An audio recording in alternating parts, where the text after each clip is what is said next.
여러분에 들어와서 계속해서 우리가 사도신경에 대해서 공부를 하고 있습니다. 어떻게 오늘은 여러분의 사도신경을 암송할 때에 처음부터 정신을 집중해서 그렇게 나의 신앙 고백으로 사도신경을 암송했습니까?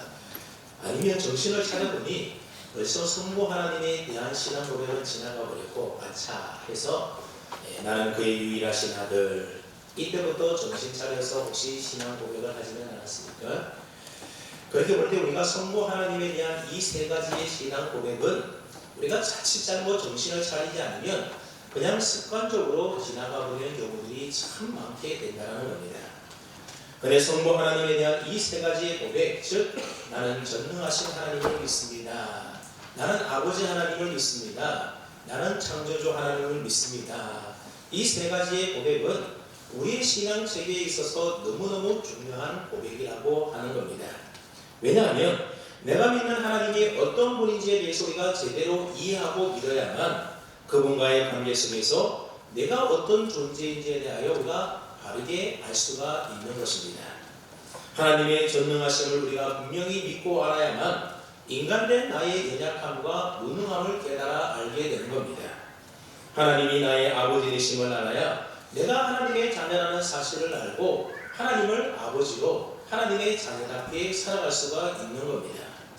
하나님이 천지를 창조하신 창조주 하나님이심을 우리가 분명히 믿고 알아야만 나는 피조물이고 나는 하나님의 종된 존재임을 하나님이 내 인생의 주인인 줄로 알고 믿고 섬기며 그 말씀 따라 순종하며 살아갈 수가 있게 되는 겁니다. 그렇기 때문에 우리가 하나님을 안다고 하는 것은 곧 하나님을 통하여 나를 아는 것이고 내가 하나님을 이러이러한 하나님으로 믿고 고백한다고 하는 것은 그러한 하나님과의 관계 속에서 내가 어떠한 존재인지를 믿고 고백하는 것과 똑같은 일인 것입니다. 그렇기 때문에 사도신경의 첫 고백인 성부 하나님에 대한 이 세 가지의 신앙 고백은 참으로 중요한 고백이 아닐 수가 없습니다. 그 점에서 전능하신 하나님에 관해서는 우리가 지난 시간에 이미 살펴본 바가 있습니다. 오늘은 두 번째로 하나님 아버지에 대한 우리의 신앙 고백을 함께 좀 배우고자 합니다. 여러분 성경에 보면 하나님에 대한 이름, 하나님에 대한 호칭, 명칭들이 참 많이 나오지 않습니까? 창조주 하나님, 전능자 하나님, 사랑의 하나님, 또 공의의 하나님, 위로의 하나님, 구원자 하나님, 또 자비 하나님, 승리 하나님, 평강의 하나님, 치료자 하나님 등등과 같이 하나님에 대한 이름과 명칭과 호칭이 참으로 성경에 많이 나옵니다. 그런데 이런 하나님의 이름들은 그 하나하나가 하나님의 속성을 나타내주는 명칭들이라고 하는 겁니다. 즉 하나님께서 우리 인간과의 관계에서 어떠한 성품을 갖고 계신 분인지에 대해서 표현해주는 이름들이 바로 이러한 호칭들입니다. 이러한 하나님의 이러한 많은 하나님의 명칭들 가운데에 우리에게 가장 친근하고 어쩌면 우리에게 가장 귀중한 명칭이 있는데 그것은 바로 하나님이 우리의 아버지시라고 하는 아버지 하나님이라고 하는 호칭입니다. 여러분 하나님이 나의 아버지가 되신다는 겁니다. 여러분 하나님이 나의 아버지라고 한다면 나는 하나님의 무엇이 되는 것입니까?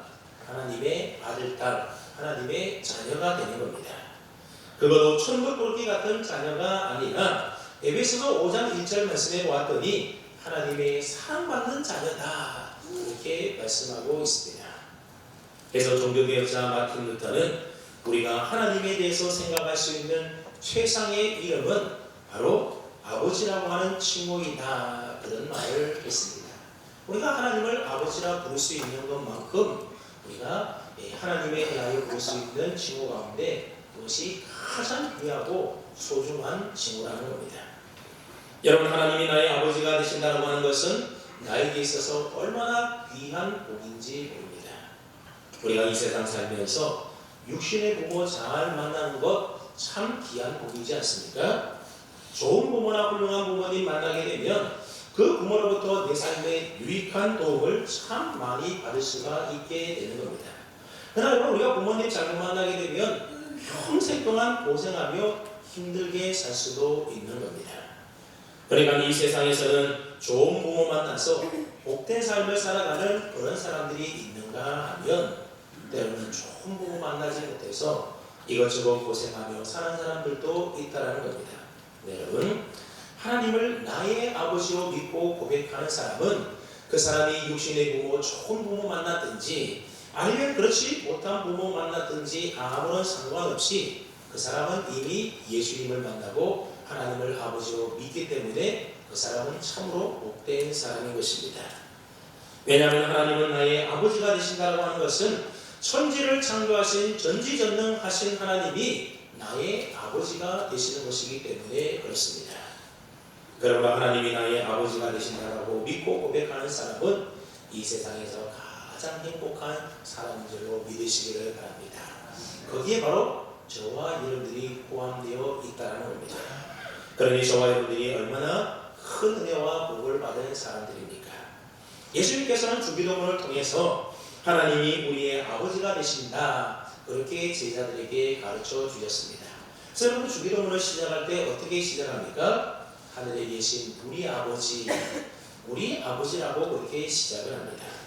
네, 여러분 예수님 당시에는 하나님을 아버지로 부른다라고 하는 것은 유대인들에게 있어서는 기절초풍할 만큼 놀라운 일이었다라는 겁니다. 유대인들은 하나님의 이름이 너무나도 존귀하고 거룩하여서 하나님의 이름이라고 부르는 것조차도 그들은 불경스럽게 생각을 했습니다. 예수님께서 십자가에 달리신 제목 가운데 하나가 뭔가 하면 하나님을 아버지라고 불렀다라고 하는 바로 그런 죄 때문에 예수님이 십자가에 달려 죽으셨던 겁니다. 이 사람의 알라에게는 99가지의 이름이 있지만 그 가운데는 아버지라고 하는 이름이 없고 그들은 알라를 아버지라 부르지 못합니다. 여러분 불교 신도들이 부처를 가리켜서 아버지 부처라고 부르는 거 들어보신 적이 있습니까? 저는 들어본 적이 한 번도 없는데 혹시 그런 거 들어보신 적이 있으신 분들은 저한테 와서 꼭 알려주시기 바랍니다. 어느 절에서 그렇게 가르치는지 꼭 알고 싶습니다. 그런데 예수님을 믿는 우리들은 당연하게 하나님을 아버지다 그렇게 부르지 않습니까? 그래서 기도할 때도 하나님 아버지 그렇게 하나님을 아버지라고 우리는 부릅니다. 여러분 우리가 하나님께 아버지라고 부르면 하나님이 우리가 아버지라 부르는 것을 좋아하실까요? 아니면 불쾌해 하실까요? 하나님은 우리가 하나님을 향해서 아버지다 그렇게 아버지라고 부를 때에 하나님은 정말로 기뻐하시고 좋아하신다는 사실입니다. 저는 좀 결혼을 늦게 해서 36살에 첫째를 낳았습니다. 아이가 이제 조금 자라서 옹알이를 하는데 어느 날 저보고 아빠라고 부르는데 그날 너무너무 그 소리를 듣고 기뻤던 기억이 납니다. 제 아내에게는 좀 미안하지만 제 아내에게서 여보라는 말을 처음 들었을 때보다도 우리 첫째 아이에게 아빠라는 소리를 들었을 때가 훨씬 더 기쁘고 행복했습니다. 아마 제 아내도 틀림없이 그랬을 것이고 아마 여러분들도 그런 기억이 있을 겁니다. 그래, 내가 네 아빠다. 아이를 쳐다보면서 그런 생각을 하면서 가슴이 뭉클해지면서 눈물이 글썽거렸던 그런 생각이 지금도 기억이 납니다. 여러분 아이들을 키우는 부모님들을 한번 가만히 보십시오. 아이들에게 무슨 말부터 제일 먼저 가르칩니까? 엄마, 아빠라는 말부터 제일 먼저 가르칩니다. 그래서 사실 말도 잘 못하는 아이에게 엄마 해봐. 엄마가 아마 그렇게 아이에게 말을 합니다. 그럼 옆에서 아빠가 또 뭐라고 말합니까? 아니야 아빠 해봐 아빠 막 그렇게 서로 엄마 하라 아빠 해라 뭐 그럽니다. 왜 그런지 아십니까? 그 부모가 내 사랑하는 아이로부터 엄마 아빠 부르는 그 소리를 정말로 듣고 싶어서 그러는 것 아니겠습니까? 그래서 엄마는 부지런히 아이에게 엄마 하라고 가르치는 것이고 또 아빠는 아이에게 아빠라고 부르도록 가르치는 겁니다. 그래서 정말 아이들이 조금 크게 되면 무슨 말부터 가장 먼저 하는가 하면 엄마 아빠라는 말부터 가장 먼저 한다는 겁니다. 어떤 사람이 아이가 자기도 아빠라고 부르니까 너무 좋아서 만세를 불렀다 그런 소리를 옛날에 라디오에서 들어본 적이 있습니다. 이처럼 부모는 자녀들이 엄마 아빠라고 부르는 것을 무척이나 좋아한다는 겁니다. 여러분 하나님도 마찬가지지 않겠습니까? 하나님은 자녀된 우리들이 하나님을 향해서 아빠라고 부르는 것을 너무너무 좋아하시고 기뻐하신다는 겁니다. 이처럼 하나님은 우리의 아버지가 되시고 우리는 하나님의 자녀라는 사실을 분명히 믿고 우리가 늘 하나님을 향하여 아빠 또는 아버지 그렇게 부를 수 있기를 바랍니다. 언제부턴가 우리 주변에서는 하나님의 호칭을 아버지 하나님이 아닌 어머니 하나님으로 부르는 사람들이 생겨나고 있다는 겁니다. 혹시 여러분들 가운데 어머니 하나님 그런 소리 들어보신 적이 있습니까? 우선 시대가 많이 변하다 보니 여권 신학을 앞세운 페미니즘의 영향으로 인하여 여성 신학이라고 하는 신학의 한 조류가 생겨나게 됩니다. 여성 신학에서는 아버지 하나님이라고 하는 이 개념이 전통적인 가부장적인 사회와 제도 아래서 생겨난 산물이다 그렇게 주장을 합니다. 아버지에게 폭행을 당하고 가부장적인 아버지에게 시달린 그러한 여성들이 권위적이고 무서운 아버지라는 이 호칭을 하나님에 대하여 사용하는 것에 대하여 상당한 거부감을 갖게 되었다는 겁니다. 그래서 이들은 하나님의 여성성에 대하여 많이 강조를 하면서 왜 하필이면 하나님이 아버지 하나님이냐 어머니 하나님이라고 불러도 되지 않느냐 그렇게 이의를 제기하고 있다는 겁니다. 그러다 보니 많은 페미니스트 기독교인들 중에는 하나님을 어머니다 그렇게 부르는 사람들도 적지 않아 있다는 겁니다. 그리고 이러한 조류를 틈타서 한국의 대표적인 이단 가운데 하나인 안상홍 증인의 즉 간판은 하나님의 교회라고 붙인 교회들이 있습니다. 토요일날 안식일을 지킨다고 해서 토요일날 예배를 드리는 그러한 이단인데 이 하나님의 교회에서는 아예 대놓고 하나님을 어머니 하나님이다 그렇게 사람들에게 포교 활동을 한다는 겁니다. 그래서 여러분들에게 누군가 와가지고 어머니 하나님에 대하여 들어보셨습니까? 이렇게 접근해 오시는 분이 있다고 한다면 이 사람은 안상홍 증인이구나 이단이구나 그렇게 생각하면 틀림이 없습니다. 그런데 여러분 이러한 접근 방식은 하나님을 인간의 수준에서 이해하려고 하는 어리석음의 산물이고 또 인간의 교만함을 가져온 잘못된 가르침이라고 하는 겁니다. 여러분 전에도 말씀드렸지만 성경의 진리라고 하는 것은 어느 한 단어나 어느 한 구절이나 어떠한 사건 속에서 나타난다고 해가지고 그게 진리라고 보면 안 된다는 겁니다. 성경에서 말하는 진리라고 하는 것은 성경 전반에 거쳐서 나타나고 있는 가르침과 사상을 말하는 겁니다. 만약 어떤 한 단어나 어떤 한 사건이 성경 전반에 거쳐서 나타나는 가르침과 충돌이 있다고 한다면 그것은 지금 그 단어나 그 사건에 대하여 우리가 잘못 생각하고 잘못 판단하고 있기 때문에 그러한 충돌이 일어나게 되는 것입니다. 여러분 성경은 성경으로 말하게 하라 그런 말이 있습니다. 그만큼 성경은 어느 구절을 가져와도 어느 진리를 가져와도 서로 충돌이 일어나면 안 된다는 겁니다. 이곳에는 이렇게 말하고 저곳에는 저렇게 말하고 그런 하나님의 말씀이 아니라는 겁니다.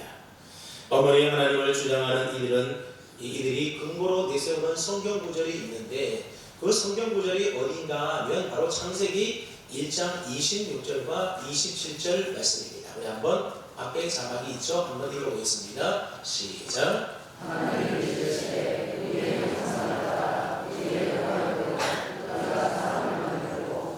하나님이 자기 형상 곧 하나님의 형상대로 사람을 창조하시되 남자와 여자를 창조하시고 자 얘기해 보십시오. 남성과 여성을 창조하신 하나님이 뭐라고 말씀하셨는가 하면 우리의 형상과 우리의 모양대로 사람을 만들자 그렇게 했다는 겁니다. 그래서 이 우리라는 단어 속에는 남자이신 하나님과 여자이신 하나님이 있다 그렇게 주장을 하고 있는 겁니다. 그리고 또 하나의 주장을 하고 있는 근거 구절이 뭔가 하면 요한계시록 21장 2절 말씀입니다. 요한계시록 21장 2절 말씀에 보았더니 또 내가 보매 거룩한 성 새 예루살렘이 하나님께로부터 하늘에서 내려오니 그 준비한 것이 신부가 남편을 위하여 단장한 것 같더라. 여러분 여기에 등장하게 되는 예루살렘, 하늘, 신부 이 세 단어를 가지고 갈라디아서 4장 26절과 연결시켜서 해석을 하는 겁니다. 갈라디아서 4장 26절 말씀에 보면 오직 위에 있는 예루살렘은 자유자니 곧 우리 어머니라 그렇게 말씀하고 있습니다. 그럼 여기서 등장하는 위에 있는 예루살렘은 하늘에 있는 예루살렘과 연결시키면서 여기에 딱 한 번 등장하는 어머니라는 단어를 누구에게 갖다 붙이는가 하면 하나님께 붙이고 있다는 겁니다. 갈라디아서 4장 24절 말씀을 보면 이것은 비유다라고 비유로 말씀하고 있습니다. 갈라디아서 4장 26절에서 말하고 있는 이 예루살렘은 비유로 뭔가 하면 하나님이 아닌 예수님을 믿는 모든 구원받은 자들인 천상부의 우리 성도들을 말하는 겁니다. 그래서 단장한 요한계시록 21장 2절에 보게 되면 단장한 신부 같더라 그렇게 말하고 있는 겁니다. 여러분 헬라어에는 남성형과 여성형, 중성형이 있는데 교회는 에클레시아라는 말인데 바로 여성형으로 되어 있다는 겁니다. 그리고 예루살렘이라고 하는 이 도시도 여성형 명사로 되어 있습니다. 그래서 예루살렘을 가리켜서 비유로 어머니다 여성형으로 이야기하고 있는 것입니다. 여러분 이단들은 자기들의 교리를 잡아주기 위해서 자기 마음대로 갖다 붙여서 해석을 한다는 겁니다.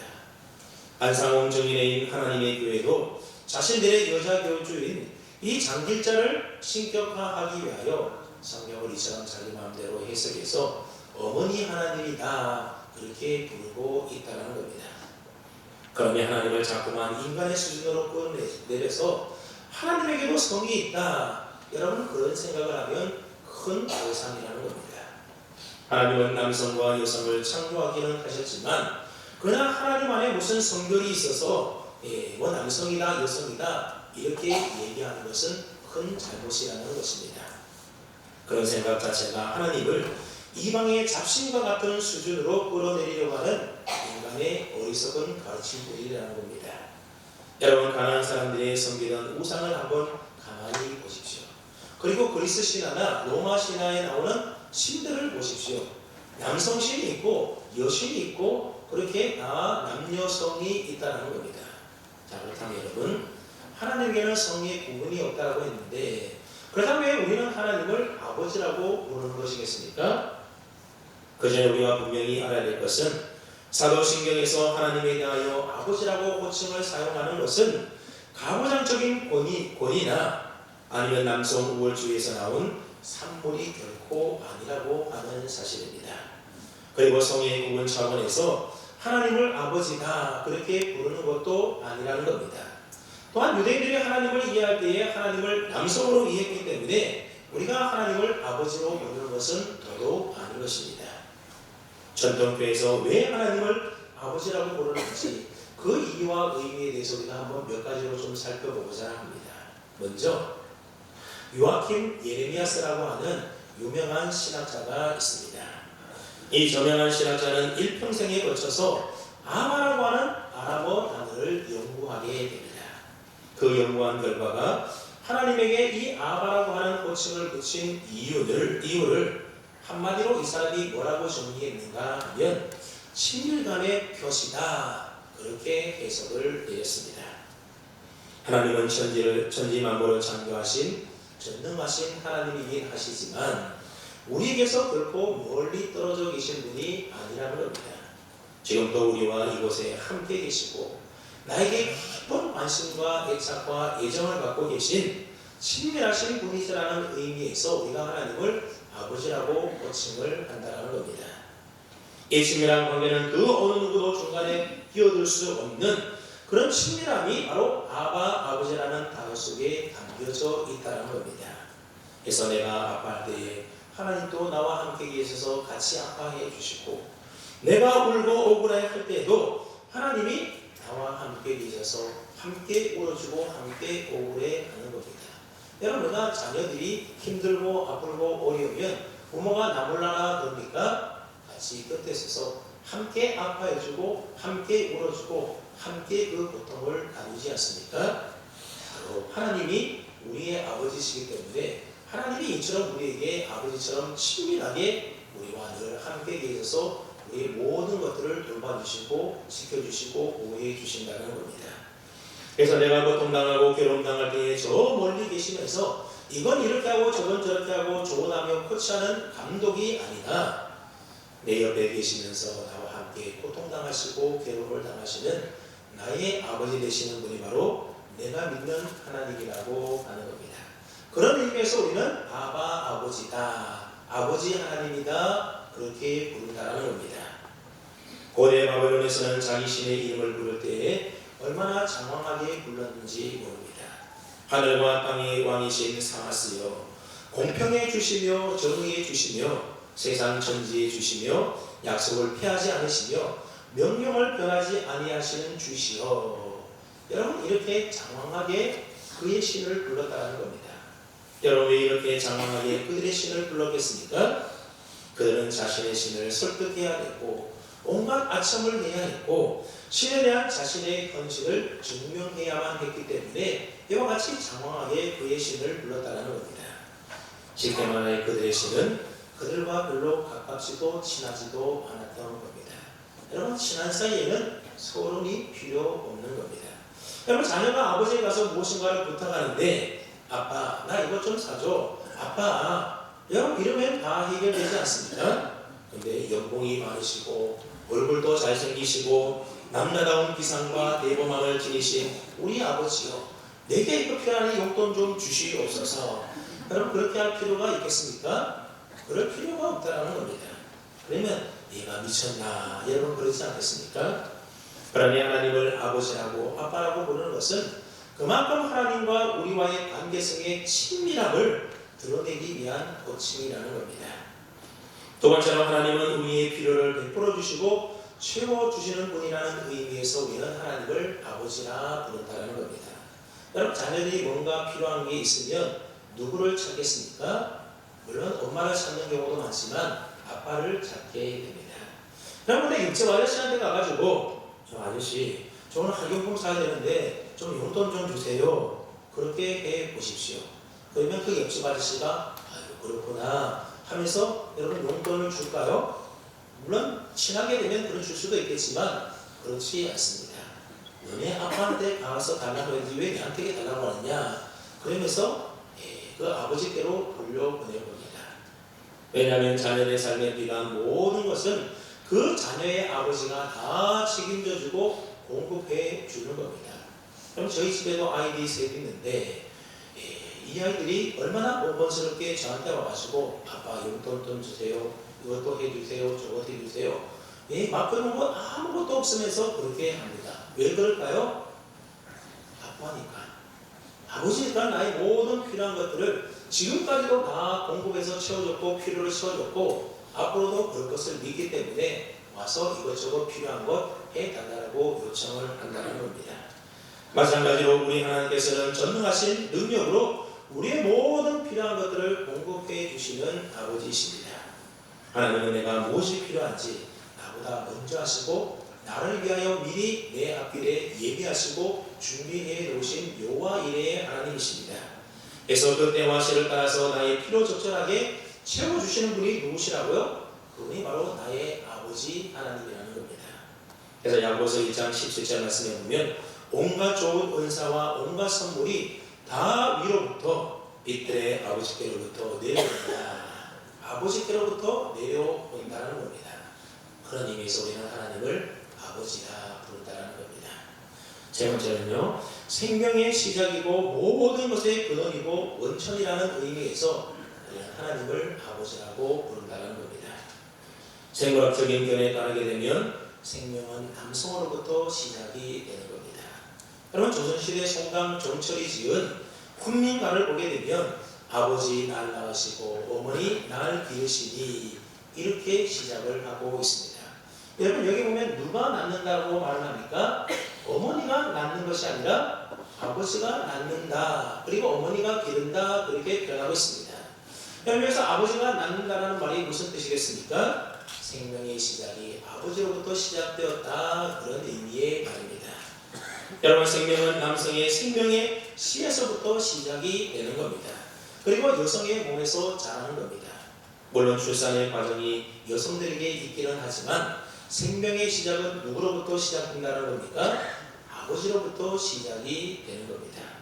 이런 관점에서 세상의 모든 시작과 모든 근원이 원천들이 다 하나님께로부터 시작되었다. 그래서 우리는 하나님을 아버지라고 부른다는 겁니다. 그래서 우리가 하나님을 아버지라고 부르는 그 고백 속에는 이러한 생각과 믿음이 담겨져 있는 것입니다. 네 번째로 모든 권세가 하나님께 있다라는 의미로 하나님을 아버지라고 불렀다는 겁니다. 우리 한번 말라기 1장 6절 말씀을 한번 자막이 있죠? 함께 읽어봅니다. 시작.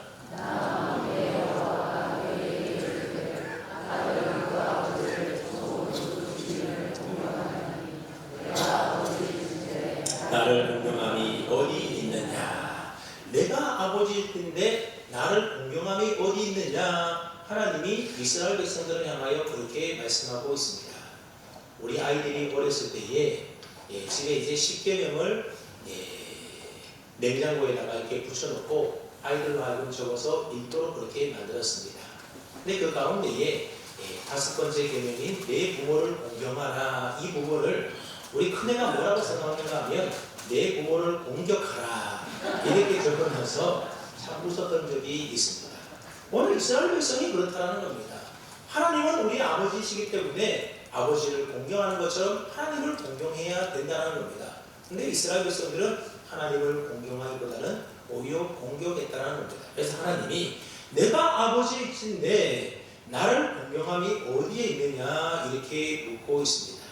여러분, 아버지는 공경해야 됩니까? 공경하지 말아야 됩니까? 아버지는 공경하고 아버지를 존경해야 됩니다. 그런데 오늘날 시대가 참 흉악하다 보니 자녀들이 부모를 공경하지 못하고 공격하는 이런 시대가 되어버리고 말았던 겁니다. 그래서 이 말씀에 따르면 하나님은 자신을 가리켜서 내가 아버지인데 그렇게 말씀하시면서 왜 내가 아버지인데 공경을 하지 않느냐 그렇게 이스라엘 백성들을 책망하고 있습니다.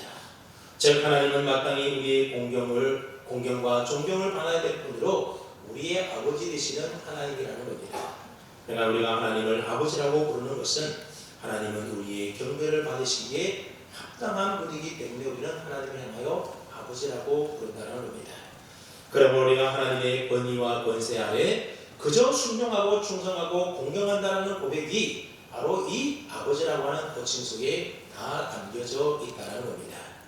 그리고 5번째로 우리가 하나님을 아버지라고 부르는 이유는 예수님께서 하나님을 아버지라고 불렀기 때문에 그렇습니다.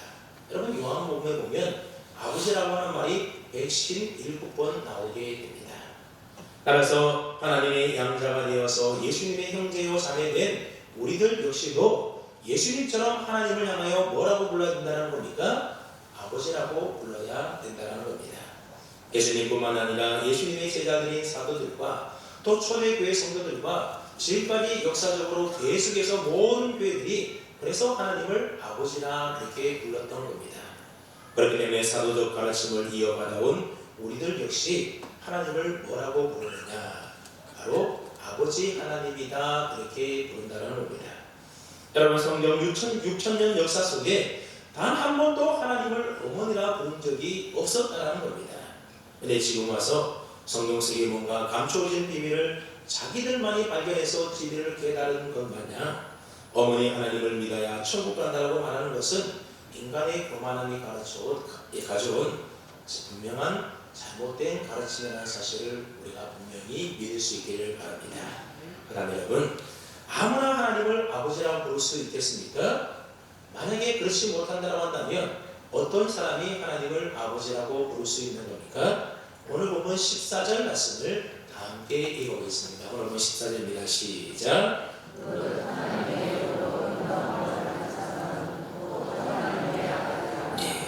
여러분, 어떤 사람이 하나님의 아들이라는 겁니까? 하나님의 영으로 인도함을 받는 그 사람이 바로 하나님의 아들이라는 겁니다. 여러분, 하나님의 영으로 인도함을 받으려면 그 사람 속에 무엇이 있어야 하나님의 영으로 인도함을 받겠습니까? 하나님의 영인 성령이 그 사람 속에 있어야 하나님의 영의 인도하심을 받을 수 있지 않겠습니까? 그리고 그 사람 마음속에 하나님의 영이 있으려면 어떻게 해야 되겠습니까?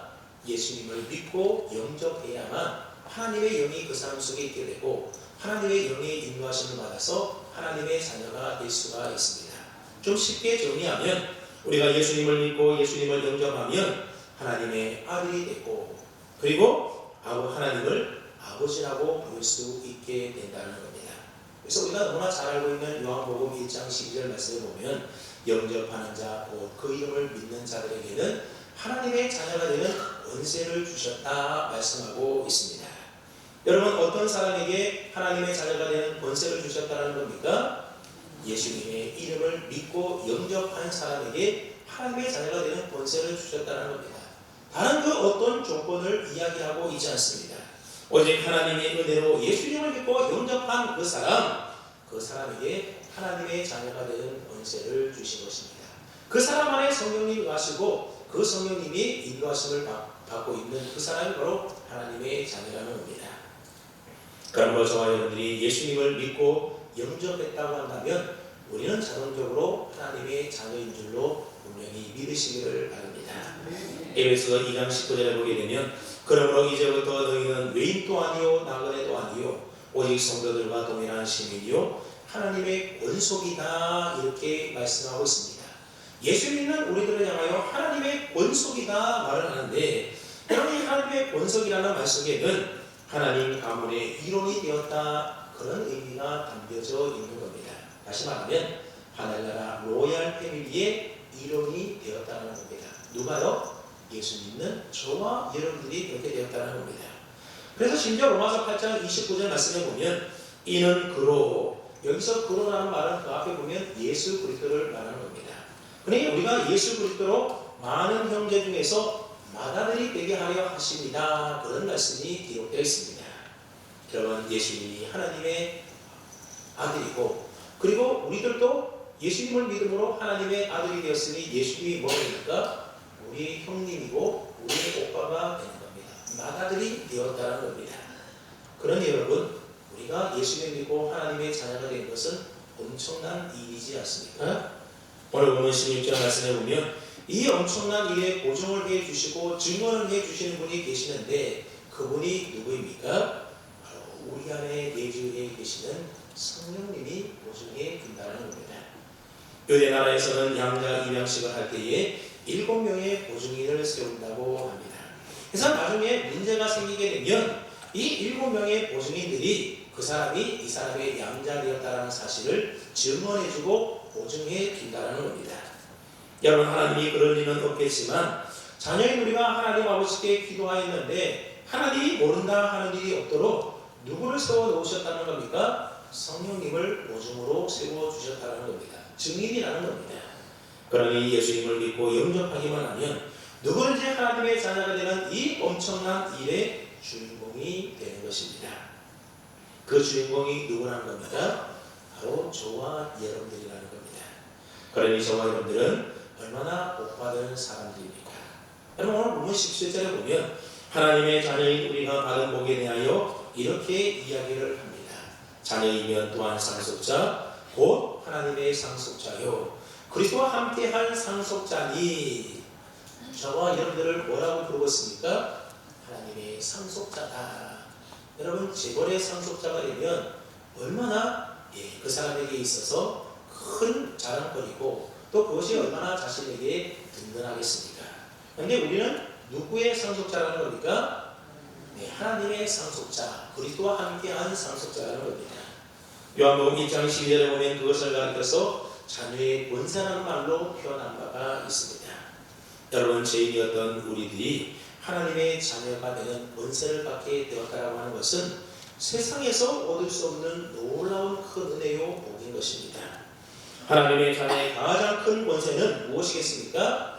하나님 아버지와 함께 같은 집에 산다는 것입니다. 여러분, 하나님 아버지가 계시는 집이 어디입니까? 바로 하늘나라 천국이지 않습니까? 여러분, 아이들이 쟁골공원에서 놀다가 저녁이 늦게 되면 다들 집으로 돌아가는데 그때 누구 집으로 돌아가겠습니까?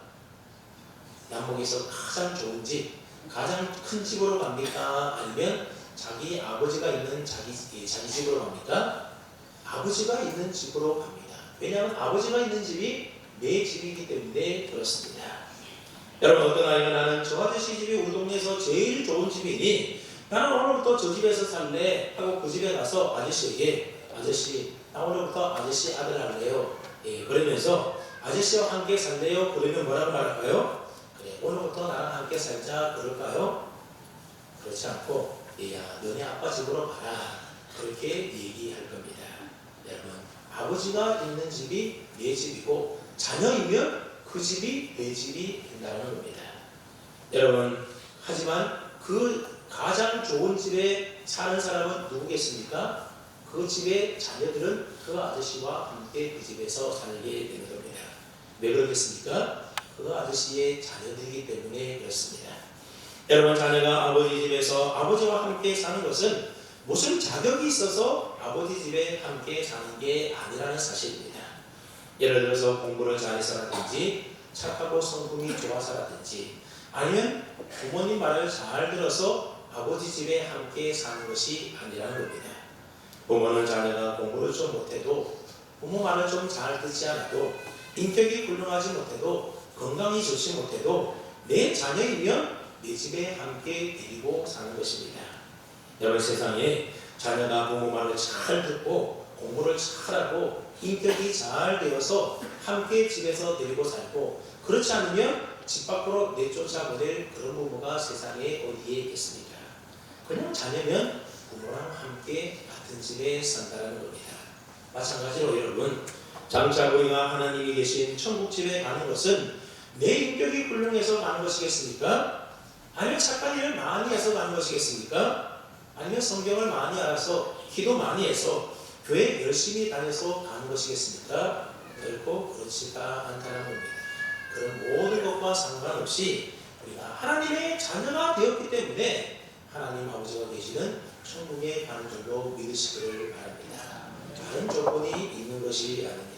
하나님의 자녀가 되면 저절로 아버지가 계신 천국에 가게 되는 겁니다.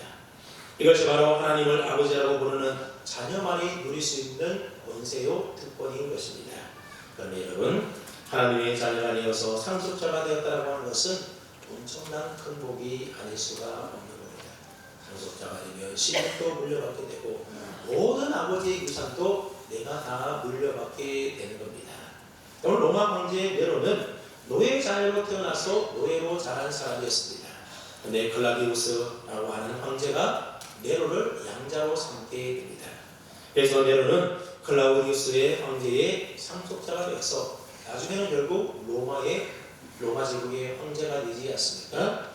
양자가 되어서 상속자가 된다고 하는 것은 바로 이와 같은 것입니다. 상속자가 되는 순간 모든 신분과 권위와 명예까지도 다 물려받게 되는 겁니다. 그러니 저와 여러분들이 하나님의 자녀로 하나님의 상속자가 되어서 하나님과 함께 천국에서 영원히 산다라고 하는 것은 말로 다 할 수 없는 놀라운 은혜요 축복이 아닐 수가 없는 겁니다.